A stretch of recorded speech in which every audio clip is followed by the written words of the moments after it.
तो हेलो दोस्तों, स्वागत है आपका मेरी को नई वीडियो में। कैसे हैं आप? तो दोस्तों आज मैं आपको उस मूवी की स्टोरी एक्सप्लेन करके बताऊंगा जिस मूवी से रिलेटेड सलमान भाई ने अपनी मूवी में एक डायलॉग बोला था कि आम आदमी एक सोता हुआ शेर है, उंगली मत कर, जाग गया तो चीर फाड़ देगा। और दोस्तों उस मूवी का नाम है अ वेडनेसडे, जिसकी स्टोरी आज मैं आपको इस वीडियो में एक्सप्लेन करके बताऊंगा।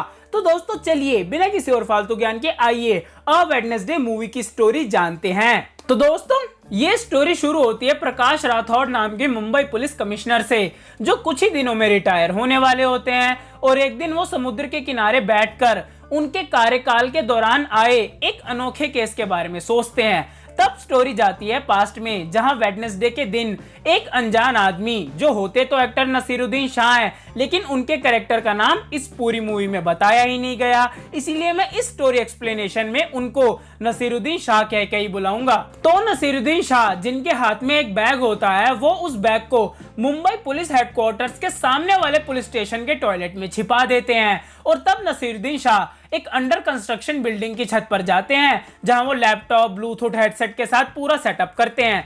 तब फिर वो एक मोबाइल में सिम डालकर मुंबई पुलिस कमिश्नर प्रकाश राठौड़ को कॉल करते हैं, जहां वो प्रकाश राठौड़ को बताते हैं कि उन्होंने मुंबई की 5 जगहों पर बम रखे हैं जो 4 घंटे के अंदर फट जाएंगे। लेकिन नसीरुद्दीन शाह कहते हैं कि अगर उनकी डिमांड्स को पूरा कर दिया जाए तो बॉम्ब कहाँ हैं वो ये बता देंगे। और बॉम्ब सच में मुंबई में लगाए गए हैं। प्रकाश राठौड़ को ये कंफर्म करवाने के लिए नसीरुद्दीन शाह उस बॉम्ब के बारे में बता देते हैं जिसको नसीरुद्दीन शाह ने पुलिस स्टेशन में रखा था।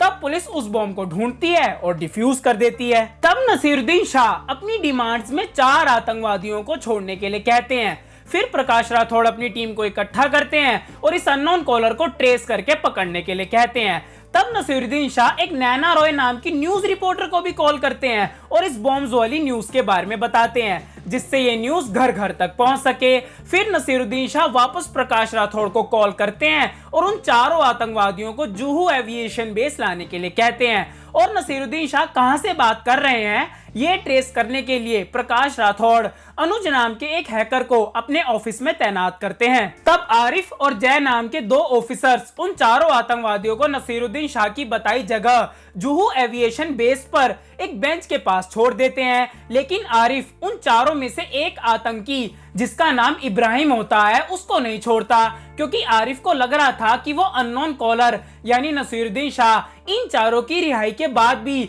बॉम्ब्स का पता नहीं बताएगा। इसीलिए जैसे ही आरिफ और जय इब्राहिम को वापस लेके जा रहे होते हैं कि तभी उस बेंच के नीचे एक कॉल बॉम्ब बजता है। और जैसे ही वो 3 आतंकी उस कॉल को उठाते हैं कि तभी बॉम्ब ब्लास्ट हो जाता है और वो तीनों आतंकी मारे जाते हैं। तब नसीरुद्दीन शाह कॉल पर प्रकाश राठौड़ को बताते हैं कि वो किसी आतंकी संगठन से नहीं है, वो तो बस एक आम आदमी है जो अपना घर साफ कर रहा है, जो ये आतंकी गंदा कर रहे थे। और नसीरुद्दीन शाह ये भी बताते हैं कि इन आतंकवादियों ने मजहब के नाम पर बहुत से लोगों को मारा, जिसमें वो 2006 के मुंबई ट्रेन बॉम्ब ब्लास्ट का जिक्र करते हैं। और इसी की वजह से उसने इन आतंकवादियों को मारने का ये सारा खेल रचा।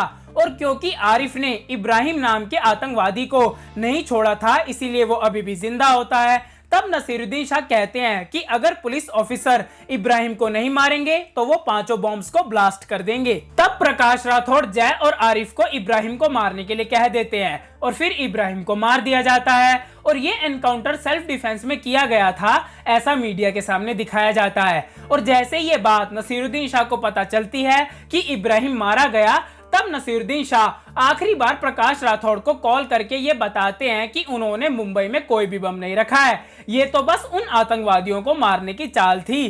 तब प्रकाश राठौड़ को उस हैकर अनुज के द्वारा नसीरुद्दीन शाह की लोकेशन मिल जाती है। और जैसे ही प्रकाश राठौड़ उस अंडर कंस्ट्रक्शन बिल्डिंग के नीचे पहुंचते हैं जहां से नसीरुद्दीन शाह कॉल कर रहे थे, तब वहां से नसीरुद्दीन शाह अपना सारा सामान समेटकर बिल्डिंग के नीचे से निकल ही रहे होते हैं कि तभी उनकी मुलाकात प्रकाश राठौड़ से हो जाती है। और क्योंकि जब नसीरुद्दीन शाह पुलिस स्टेशन में बॉम्ब रखने गए थे तो वहां एक पुलिस वाले ने उनका चेहरा देखा था, पर क्योंकि उस पुलिस वाले को नसीरुद्दीन शाह का चेहरा ढंग से याद नहीं रहता, इसीलिए नसीरुद्दीन शाह का स्केच ढंग से नहीं बन पाता, इसलिए जितना भी स्केच बना था उसके आधार पर और नसीरुद्दीन शाह से बातचीत के आधार पर प्रकाश राठौड़ ये पहचान जाते हैं कि वो अननोन कॉलर और कोई नहीं यही हो सकता है। लेकिन प्रकाश राठौड़ नसीरुद्दीन शाह को नहीं पकड़ते, क्योंकि वो जानते थे इसने जो भी कुछ किया एकदम सही किया, क्योंकि हर आतंकी हमले में मरता तो एक आम आदमी है ना। तब प्रकाश राठौड़ नसीरुद्दीन शाह से उसका नाम पूछते हैं,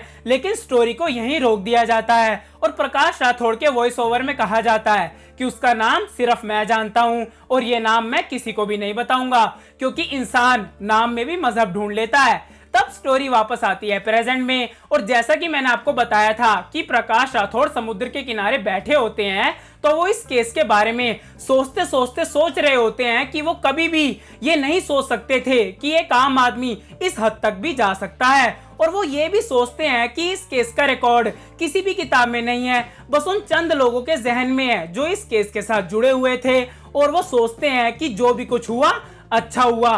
फिर तब इस मूवी का दी एंड यही हो जाता है, और इसी एंडिंग के साथ लोगों को एक यूनिक कॉन्सेप्ट वाली मूवी का भी एक्सपीरियंस मिलता है। तो दोस्तों ये थी मूवी स्टोरी ऑफ वेडनेसडे की, एंड आई होप आपको मेरा ये मूवी स्टोरी एक्सप्लेनेशन पसंद आया होगा।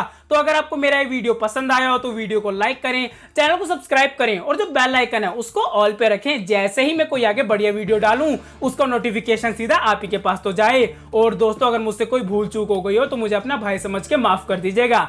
मैं मिलूंगा आपसे अगली वीडियो में। बाय।